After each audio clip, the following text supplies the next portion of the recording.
Welcome back. So we've got Jerry here with us now, and we're in a different posture because we want to talk and have conversation. It's funny because when we set up to prepare for this session, we just started talking, and I wish the cameras had been rolling because we were already having the conversation I hoped we would have. And we've got some scripted questions that I thought would be good to go a little deeper and further in what was presented earlier. But then also, I just knew that it would be natural for us to talk and get sharing. And so we just want to dive in with that. And really, this session, whether you're watching it live now or on demand later, it's going to help you because we want to unpack again some of the how. We want to demystify some of this. Right. Because I'm sure some people are thinking, well, yeah, or that, and so we really want to have a good conversation. And Jerry was so kind to say, yeah, let's talk. We'll put the computers away and we'll just have a conversation. So as Jerry was talking earlier, I really thought there may be some of you that may be thinking, as you're listening to him talk about his congregation in Brampton, you may have had the thought that, well, that's easy for you because you planted that church, you started that church, you set the culture and the DNA. But the truth is that the culture wasn't always the way it is today. Right. So I wanted you just to unpack that a little bit for everyone that's watching and explain how the church started and how you realized that you weren't making disciples. Yeah. I think all of us start like what I call church by default, rather than by design. So what happens is you start like everybody else, right? You see what others are doing. So you start, with the church, the Bible study and all of that, and then you create the ministries. So, preaching to people, you want to be the best preacher, you want to grow the group. And then I started realizing that, in as much as there are people growing, there are people coming, then you start to realize that they didn't have the attitude that they should have as a Christian. And we started having problems with this thing. And even when we were maybe launching out to other people, starting other churches, and then realized that, hey, the culture isn't the right thing. So we should be doing it by design. So I realized that, I got frustrated actually because I started seeing, attitudes come up, and even with leaders and pastors. And so I started saying, well, there's something wrong. And if you think about, an assembly line, for example, if you want an end product, a car of a certain thing, you come up with an assembly line to produce that car. Now, if after you've done it, you see the door is crooked, you don't change the whole assembly line, right? What do? Is you change that part that changes the door to make sure it's correct. So we started making small changes, and I started realizing that, there was something missing in this whole thing. And that was missing was this whole idea of the culture of the kingdom, of the sonship and fathering them and discipleship. And that's what was needed to make the people actually grow in their character. So I wasn't maturing them. I was just giving them information. And so, people become orphans and disconnected. And so I started realizing that needs to be done. So we started changing. So we started shifting the culture. And for me to do that, actually, it was very difficult because you already have this group of people that you're walking with, the pioneers that started with you. You have this, what I call governmental leadership or the eldership. And then you have the next generation adults who are coming up already. They're in the ministries and all of that. And then you have the youth that are coming up.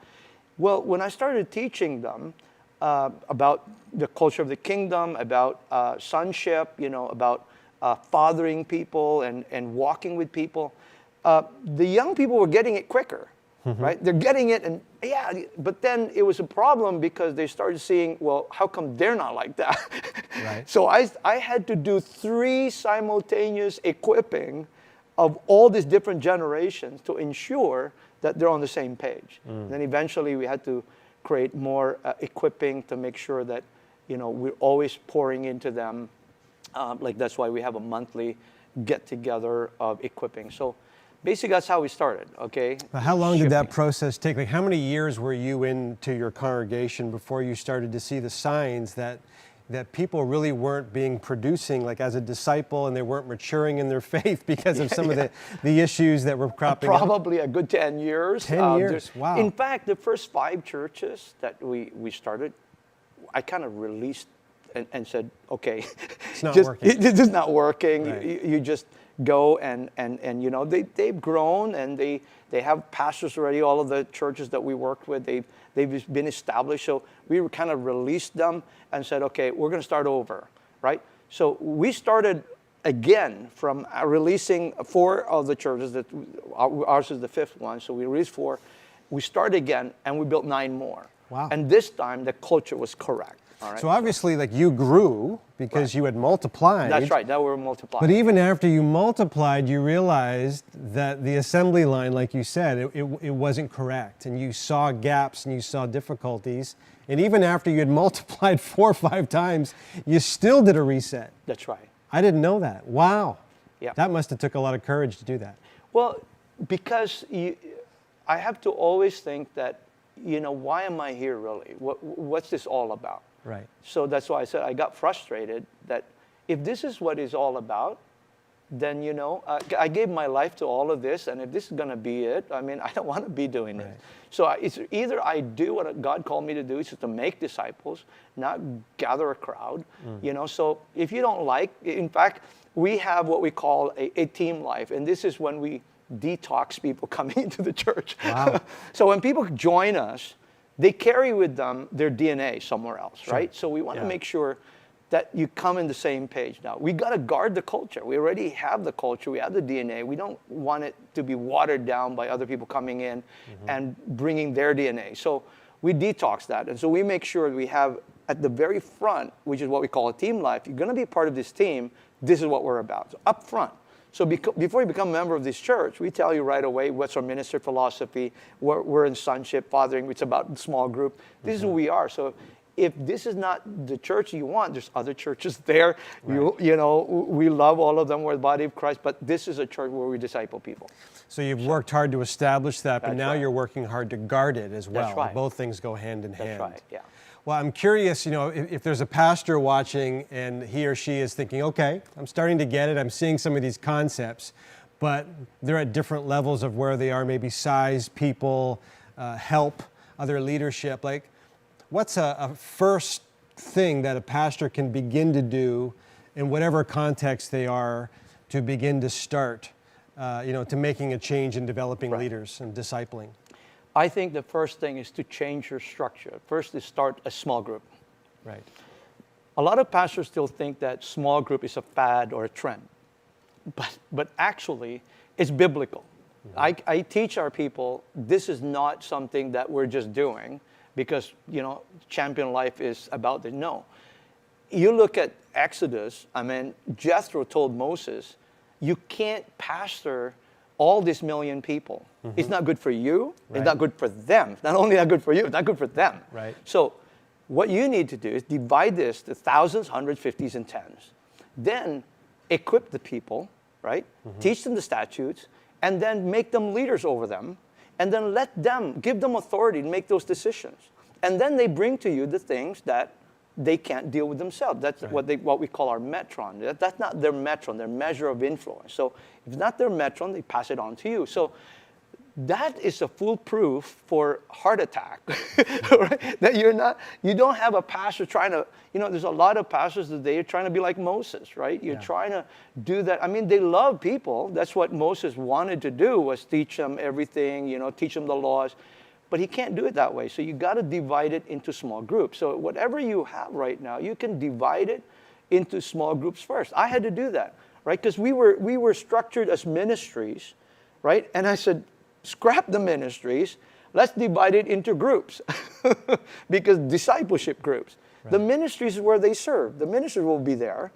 But we can't be structured as ministries. You join through a ministry. So you're talking about a mentality. That's right, the mentality. Right. So we decided to go into life groups and so small groups and focus on that.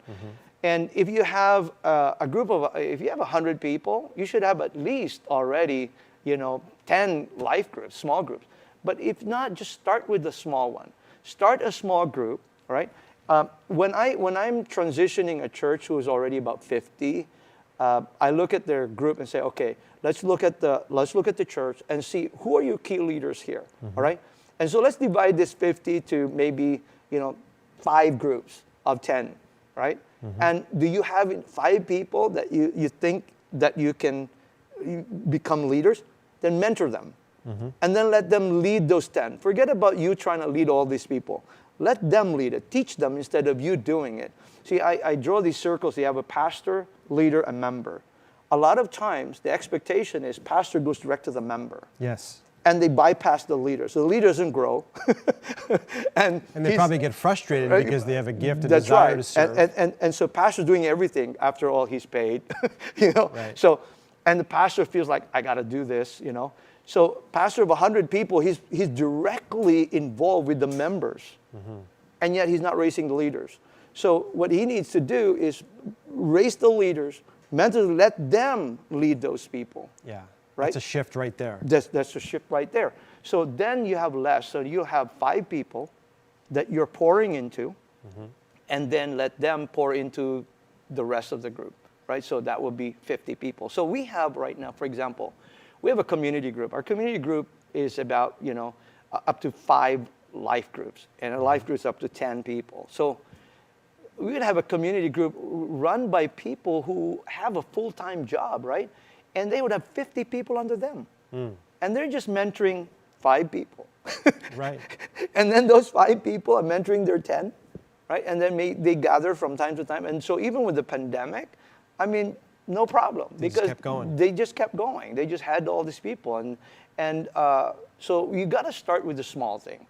Start small and, disciple those people that you have. Don't look for the people that are not there.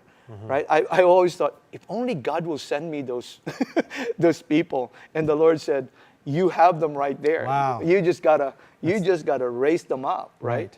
You always think about, other churches. I wish we had this. I wish we had that. Right. I wish we had people who would give, money and all that to our church. And then I realized that if I raised the people, they became disciples. They gave. They're the ones who gave sacrifices and to be able to buy buildings and expand the missions and do all that stuff because they're disciples. So start with a small group. A lot of people, when we talk about small groups, a lot of the feedback that some pastors will say, particularly if they're from a smaller church or even mid-sized churches, well, we tried that. We tried to do small groups, this and that, or people really don't want, or they feel that their church is small enough that they're kind of a small group already. And so they tend to view small groups as like a ministry rather than the thing of discipleship. So, I mean, what are your thoughts on that to a pastor that may be thinking, like, I tried that, I don't know where to start, I don't know how to motivate people? How could they ignite that, where they are? Well, I think we need to go back to teaching. You can't expect them to do something you never taught them, right? So that's our principle all the time, is that, if we didn't teach it, we can't expect them to do certain things. So we always have to make sure we teach them. So we need to go back to the teaching of making sure that they understand what church really is about. Right? And what church is really about is making disciples. So he can even ask the people they have, are we making disciples? Right? So let them get involved in that process. Right? And, not to give up on it just because it didn't work. Jesus said to Peter, you went, catching fish, nothing was done, you couldn't catch fish, but why don't you go back again? Go again, deeper try water. it, go on deeper, So I think we just need to go deeper and take more risks. And you're going to do this until Jesus comes. So I figured you have all the time, right? Unless you're looking for better things or maybe, that's why I say don't be a CEO, because a CEO mentality is a hireling. You're always looking for better opportunities. You want to go and get a job somewhere. So this doesn't work. Let me just apply somewhere else. But if your mentality is a parent, you can't quit. How many of you quit on your children? If it's not working, what do? You're still a parent. You still got to raise them up. You still got to. So we tell people how you govern the church is that you need to make sure, we show the difference between what it is and what it isn't. What is biblical governance? And that is, I'm a parent. I'm a spiritual parent. I'm not a CEO. And as a parent, I'm going to go through raising my family. This is my family. These are the people that God gave me. They're my sons and daughters. Even if they're rebellious, they're still my children. Right. I got to train them. I got to equip them. I can't quit on them. What's going to happen to them? Yeah. Right? So I can't be just looking for a better job. I got to make sure that I'm going to invest my time in this and raise them up, turn them around. Right? If Paul can become Saul, Yes. with the help of God, right? They can be transformed. So I feel that, I feel for you, Pastor, if you're going through a difficulty right now, maybe you say you've tried it, but, I've tried many things too. Like I said, I'm still doing this for 30 years. I just keep trying. What didn't work, I just keep trying. I made a lot of mistakes. I mean, I put people in positions that they're not supposed to be, right? Because of their gift, Right. but they didn't have the character, right? So problems happen. So we see things, we think, oh, they're okay, but they're not mature enough, so they're immature. So, I've tried many things, but you just keep going. You got to keep trying. So, if it didn't work before, maybe because of how you approached it. Maybe you approach it as a ministry, Yeah. rather than approaching at this is the way it's supposed to be. If you have no other recourse except to disciple this few, what would you do? So for me, this is all that I need to do. I got to disciple That's them. right. There's got to be buy-in where you understand that this is the way that we make disciples. And That's it's not so much a program, Right. There are teaching and there are things that we do together, there's equipping, but for the most part, it's that idea of coming together, investing your life. Yeah. That was the model that Jesus gave to the disciples. That's how they grew the church. That's right. And so that's our model too, which means we've got to figure out how to do that and pare everything else down Yeah. to make sure that at least we're doing that. That's right. So even if there isn't buy-in initially on the idea of small groups, because Right. if that means so many things to so many different people, Right. That's right. we have to still be sold on the idea of investing our lives Yeah. and not seeing that as an add-on or another ministry, but Yeah. as core to what we're doing. You got to get the buy-in, especially if you've been in a church that's been there some time. And if people in your team, in your core leadership team, think otherwise, ask them, how would you disciple people then? Okay, we have 50 people. How are you going to disciple them without breaking them into smaller groups? Right. I mean, you can't just disciple them giving them information. Yeah. Jesus didn't even do that, right? So like I said, if he did that, if that was enough, he was already performing miracles. He was preaching to masses. That's true. I mean, if Jesus didn't have these disciples, I mean, they grew to 70, right? But they all still left. Yeah. Right? So, and that was Jesus. He could do this. He could do miracles. We don't have that working for us. I mean, Right. so I think that you need to really walk with those people. So ask your people.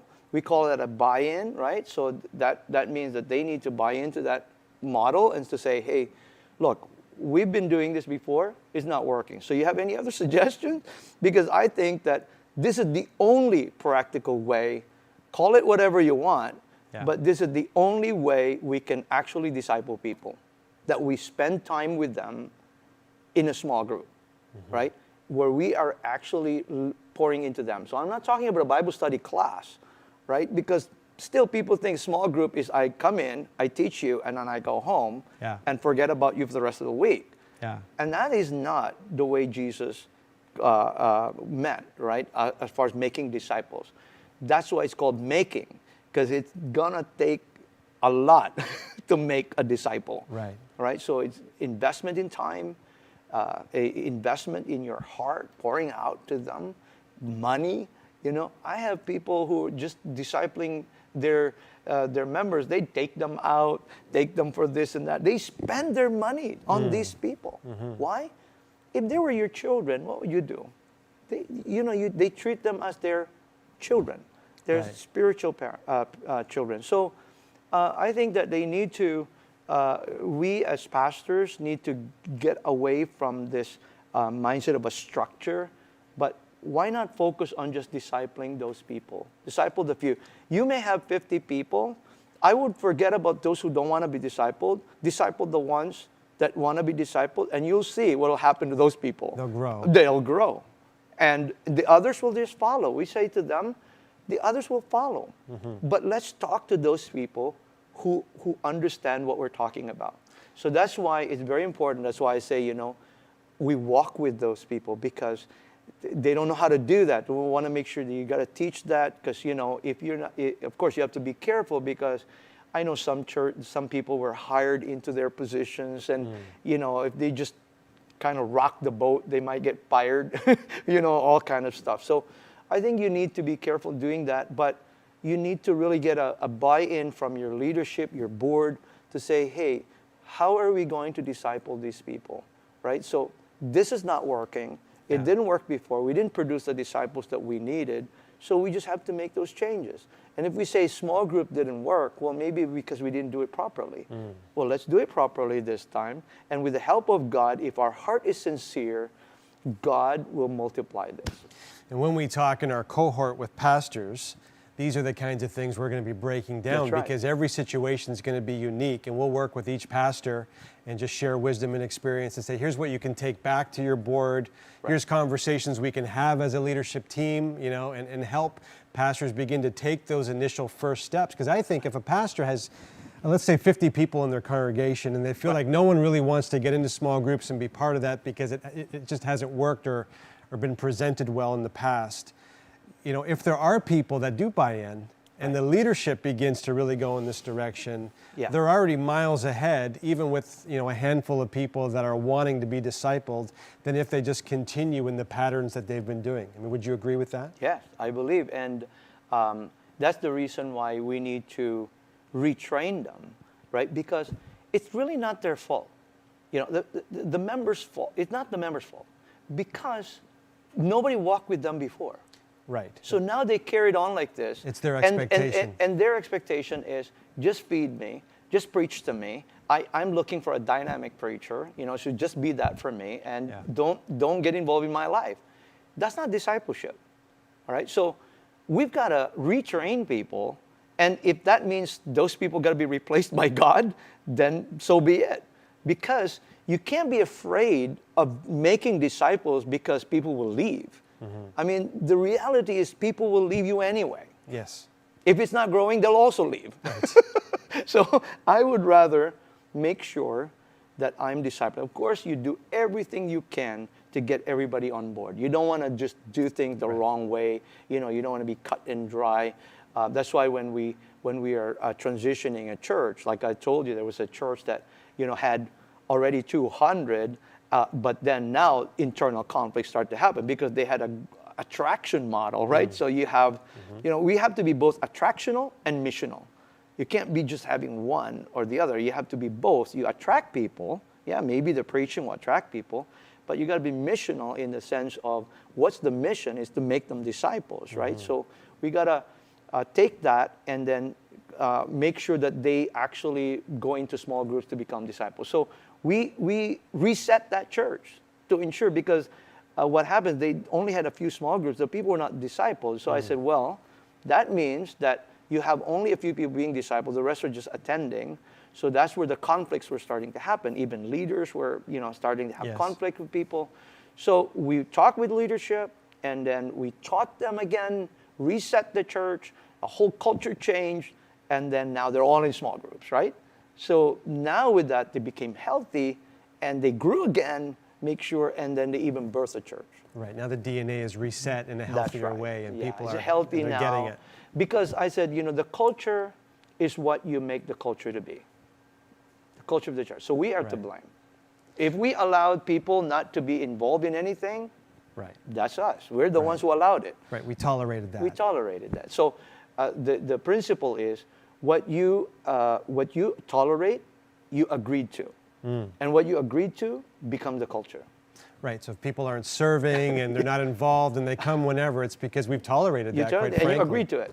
Right, and we haven't set the bar of this is what discipleship is. Right. You know, we think that discipleship is, well, I've now received Jesus in my heart and now I come occasionally and I believe in him. Yeah. But there's a lot more to it when we begin to unpack a kingdom culture and that's right. And being under leadership and caring and serving other people. I mean, there's so many things too. Yeah, just look at, for example, how most churches, I mean, I know because they come to our church too. They would come and their expectation is, all right, so Sunday you get a message.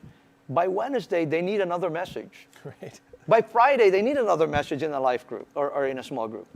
So like all this information but there's no transformation. Right. So these people have been just accustomed to getting information. So now their expectation is just give me information, but they're not really applying any of this. So we change all of that. So in our church, this is like this, right? So what we do is we say, in our church, whatever's preached on Sunday, we digest it in the small group. Okay. That's it, all right? So you don't need more information because the reality is, there are pastors who preach 52 life-changing messages and nobody changes. If you have a midweek, that's 104 life-changing messages and people still don't change. So it's not the information. There's no lack in information. Yeah. The lack is in the transformation. How are you doing that? So how are you going from just, okay, we're information-based, we're doing this program or this focus on this particular month to, okay, now we want the truth of God's Word to really penetrate our hearts. So what does that look like on a typical life group time or whatever you call them as people invest into God's Word? So when we preach, we provide the outline, right? It goes in the app, right? It's in the app, right? So, and the outline is there so they can follow along. So the outline, all the leaders will be listening, right? Writing down notes while this is being preached, whether it's a guest speaker or myself or whoever. And then so they take that, and then when they do the life groups, they facilitate the discussion. So they're not preaching again the message, but they're going deeper. And that is, how do you walk this out in your life? So if I'm leading a life group, for example, and there were some points, all right, so I say, all right, so this is the message that last Sunday we heard about this. The pastor mentioned 3 points. What point there that really ministered to you? Tell me. So they'll share from their life. And they'll say, oh, this. And then before you know it, they start tears. So, this is what's happening in my life, and this really ministered to me, blah, blah, blah. And so that now every one of those people, that's why you only have a small group. You can't have 20 people. Right. You got to make time for everybody. Yeah. So you do that. And then you start to hear their heart. See, if I keep talking, I'll never know about you. Right. So we teach our life group leaders, don't be the one preaching. We already preached it. So all you need to do is facilitate the discussion. So that hits two things. One is it lessens the expectation for a life group leader. Right. They're busy. I can't speak in front of people. I can't do all that. Not only that, they don't have time to prepare and all this. Right. So we don't call it Bible study because when you Bible study, that means there's a teacher and there's a student. Right. so people think qualifications, all of this. But when you have a life group, we do life together. Right. Right? So they, like I said, it has to have relationship. So therefore, if we have relationship, I'm not better than you. We're just walking this together. Right. So I'm just facilitating this. So we're discussing. So I'm here walking with you. Because even after this teaching, I'll be there for you. We're still walking with you. It's kind of like Jesus when he taught to the multitudes. Right. He taught in parables and this and that, and there's reasons for that. But then afterwards, the disciples would pull him aside and say, what did that mean? Or when you talked about that, and he would be able to speak into their lives and answer their questions and make it more applicable to them. So people from, that come from, let's say, bigger churches or from where there's a predominantly pastor-teacher gift, so really great preaching. And then they would come to our church and it's like, oh, we need more. We need more of this, and that. And then we say, listen, this is what we teach. Whatever's we preach on Sunday, this is it. So do you know it already? let's tell me, can you explain it to me? Right. So they can't. Right? So then you realize that we're really just been accustomed to receiving information. So in that way, it makes it easier for pastors too, because you don't have to perform. I don't have to perform. I don't have to go up there and try to be a dynamic preacher. No, I'm speaking to our spiritual sons and daughters right there. Yeah. As a parent, you're not performing to your children. You tell them what it is. I always think of discipleship in terms of like exercising and working out. Right. Because I know myself, I have YouTube, I have all these things I can go to and read and whatever, but yet, look at me, the transformation hasn't fully taken place. Even though I have the information, I know the exercises to do, the repetitions, I know all that. But when I link myself with someone who is disciplined and someone who is on that journey, and now I'm accountable to other people to grow in that, all of a sudden I make a lot more progress and there is more transformation. And I tend to think of discipleship like that. Yeah. Not from a performance standpoint, but more of just a transformation standpoint where I'm actually changing who I am. Right. Because I'm in relationship, I'm journeying with someone. But Yeah. I'm just looking at the time here. Also, I gotta say too, what I say to people is this, that, you know, you can watch the food channel and watch all these chefs, right, cooking every day. That doesn't make you a chef. Right. Now let's translate that to the church. You can attend services every Sunday. That's only once a week. Imagine, you know, attending services every Sunday. That doesn't make you a disciple. Right. Just because you listen to a message doesn't make you a disciple. How you become is when you do them. Right. When you start doing them, when you start applying them. So we say to people, you don't really know it until you do it. So you can watch the YouTube. Say that again. That's good. You don't really know it until you do it. Right. So that's got to be a metric right there. That's right. You see, we talk about, you know, when people say revelation, we say, well, revelation has a demonstration. So you get information, then there's illumination of the Holy Spirit. Right. Then you allow it to transform you. So there's a transformation. And from that transformation, if you continuously do that, there's a demonstration. So then it becomes revelation to you because now that information is being demonstrated. Then you know that. Right. Otherwise, you just have information. Yes. So information alone is not revelation. It's just information. Yeah. So basically, we need to really take the information and allow it to transform us. If you're just listening and watching something and you don't allow it to transform you, it doesn't make any difference. I have to switch gears just for the sake of time, but I mean, we're talking about small groups here, which is core and central because Right. it's not just a ministry, it really is, you know, a core thing of how we make disciples. So I'm glad we took a lot of time on that. I've been curious about your life as lead pastor, as the one that's pouring into other people. And a big part of discipleship is multiplying and helping us to understand that evangelism Right. isn't just for the one with that gift or the one or two people in the church, but rather evangelism is something we're all called to do the work of the evangelist. But I'm curious, as a leader, how do you do that with everything else you got going on? And then how do you model that and teach that, equip that to those you follow? Yeah. First of all, I make it a main thing in my life. And I model that to our people to show them that personal evangelism, see, making disciples, disciple making is discipleship and evangelism together, right? It's not one or the other. So we make it a point that we're actually showing and demonstrating that to them. So to our leaders, we're inviting people, we're sharing. Just recently, when the pandemic, when we were allowed to gather outside, I got my neighbors to come. We had a barbecue together, right? So I say to our leaders, if you're not developing relationship with people right now, then you won't have anybody to invite down the road. You don't have anybody. We gotta invite people. So I think it was T.V. Thomas, the evangelist, who said that we're like rabbit Christians. We go from one hole to the other, from one Christian event to the next Christian event, and we miss everything in between. Wow.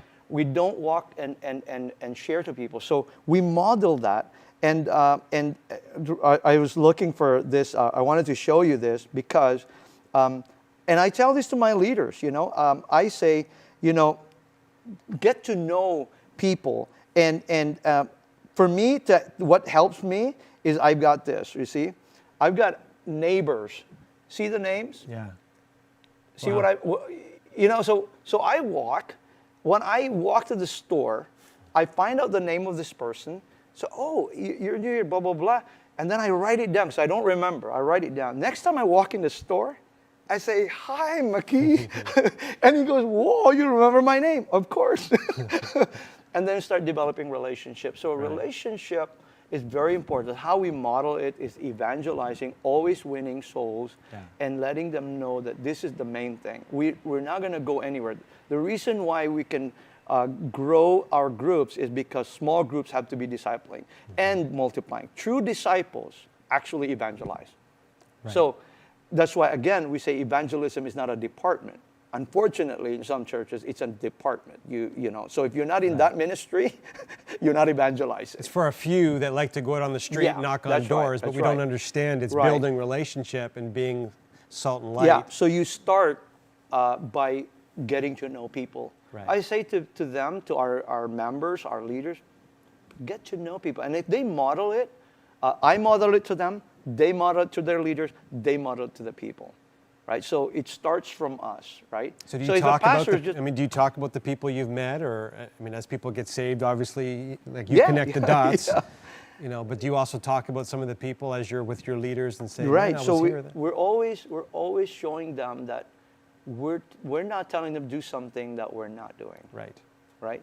So we can't be just in the pulpit saying, go do this, we're not doing it ourselves. Well, we're staying at home, right? But they're out there trying to disciple and win souls. So we need to be also winning souls, and that's the heartbeat of the church. The church can't grow without winning souls. We're not looking for transfer growth. We're always looking for people that we can bring into the kingdom, right? So I got to ask you this question Yeah. with the time we have remaining, because I'm really curious about this. Some people do this far better than others. I know that I really didn't do a good job of this as a pastor, but I had other staff that I worked with that were brilliant at this, but they just had a knack for finding leaders. And it would always surprise me, because when they'd have different leaders on their team, it wasn't always the people I would think of or expect, but yet they just had this ability to find people and develop them, and I'm just wondering how you do that. And how you teach that. And you talked about, okay, we've got a church full of 50 people. Let's find 5 or let's find 10. Who are you looking for? How are you looking? How do you identify? It hasn't always been perfect. You talked about some mistakes and sometimes, but what are some of the qualifications or qualities of people that you're looking for to develop and to release? So in the culture that we've developed, we're talking about sonship, right? I told you, sonship is not it's not a gender. It's a biblical principle. Yes. In fact, if you're not disciplined, you are not a legitimate son at all. So we believe that you must first be a son or daughter in the house before you become a leader. So we're not looking for the gift of a leader. That's key. Right? Yeah. Because we've made those mistakes. We looked at the gift and we find out, oh my, There's no we have character. a lot of issue, right? So, because they could look good, it looks fine, and so we're no longer impressed by that. I mean, I've been around long enough to figure out that I'm not impressed by the gift. I want to see long term how they mature. Are they matured? So when we're looking at that, we're always looking at sonship. That's why in our ministry, we're not about titles, we're not about positions, because if Jesus didn't have a title, it's called Jesus. It's fine to be Jerry, right? He didn't have a title. We're not like apostles. He's the so-and-so. Christ. He's the Son of God. Yeah, right? So we're not about titles, because if titles, sometimes people hide behind it thinking, I got to get to become a leader. Right? So what we want to make sure is that people are actually true sons and daughters in the house. What does that mean? That they're maturing, they're under someone, they're being discipled, they're teachable, So all of the other stuff you can learn, because David just had the heart. I mean, he wasn't like Saul, but God gave him, right? And because of God's grace upon his life, he made him a leader, right? So it's more of his attitude, right? It's his heart. That's why he had a heart after God. So if we look at the people's heart and, walk with them, and, we don't look at the gifts so much, because those other things can come. And God will equip them. I didn't have all of the other gifts. I didn't have the Bible college. I didn't have all the stuff that I needed. If I were to think about that, I probably would never have started the church. Because I came, I got born again as a businessman, and I didn't have the Bible college, all of that stuff. I mean, I believe in education. You do that after, but it's not something that would stop you from doing what God called you to do, which is to make disciples. I mean, what does it take to parent someone? You don't need, nobody has a qualification to, when you became a parent, you didn't have a qualification. You just birthed them and you learn, but you had the heart of, this is tied to me, this is someone I love. So they have to have a passion for people. They really love people. They care for people. And and you'll see that. It's natural for them that they're caring for. So we've made mistakes. We put people in positions who didn't love people. And so it's a problem. Right? So we gotta have people who love people, and they just want. And so when you have that, they have the initiative. They'll do the thing. They want to parent them. They want to, and they're not looking for a pat in the back. They're not looking for titles. They just want to love on people. And the giftings will be developed as the heart goes forward. Yeah. So that's how we look for people, making sure that they are true sons and daughters in the house. All right. So they're giving, right? They're faithful in attending. I mean, it sounds like an ideal thing, but you will know that. Those are some of the metrics that you look at. Are they givers? Are they generous with their life and their time? And I think the metric of, are they a son and a daughter in the house? Yeah. I can understand what you mean there. Like, are they connected? Because if they're connected, then you're able to invest and instill in that leadership, and that ability will come out. Right. We don't all have the gift of leadership, but we all have giftings and abilities to disciple others. But we've got to have the right heart and the right posture. True. Pastor Jerry, you have been a fire hose of information and experience today to talk in the main session, to talk with us here. You've also allowed yourself to invest into our district a little bit with a cohort that's coming up. This is a small group that we're putting together with myself and Jerry. We already had a number of pastors sign up for this ahead of time, but I knew that once you saw Jerry and heard him today and heard some of these discussions, there may be others where you think, what we're doing right now isn't as effective as it needs to be. And you've had that understanding, but you just didn't know how to shift it. This cohort is for you. And so if you're interested in that, we've probably got 2, maybe 3 spots left. And so if you're interested, contact me today if possible, and I'll get in touch with you. And I want you to talk about, as we get ready to end here, why you're doing that and what people can kind of expect together. Yeah, the reason why I love doing that is because I believe that information alone is not going to do it. So you need to walk with people. Yeah. So that's why if I'm going to teach something, I want to make myself accountable to actually walk with you through it. So that's how I would do it with our pastors, with our leaders. So I can't expect you to do something that I didn't walk you through, right? So, and I also know it's very difficult to kind of, shift your church if they're already used to certain things. So you may need someone outside to try and help you. So that's why when I work with pastors and leaders, I would even do teaching for them so that I'm an outsider coming in and sharing to them. So if they would love me to be, if they would want me to do that, I could work with their pastors and leaders, like core people in their team, to get a buy-in, right? So I believe in fruit, right? So it's not just, the information. That's why I'm willing to spend time with these pastors, because we want the kingdom to expand. I believe that your success is our success.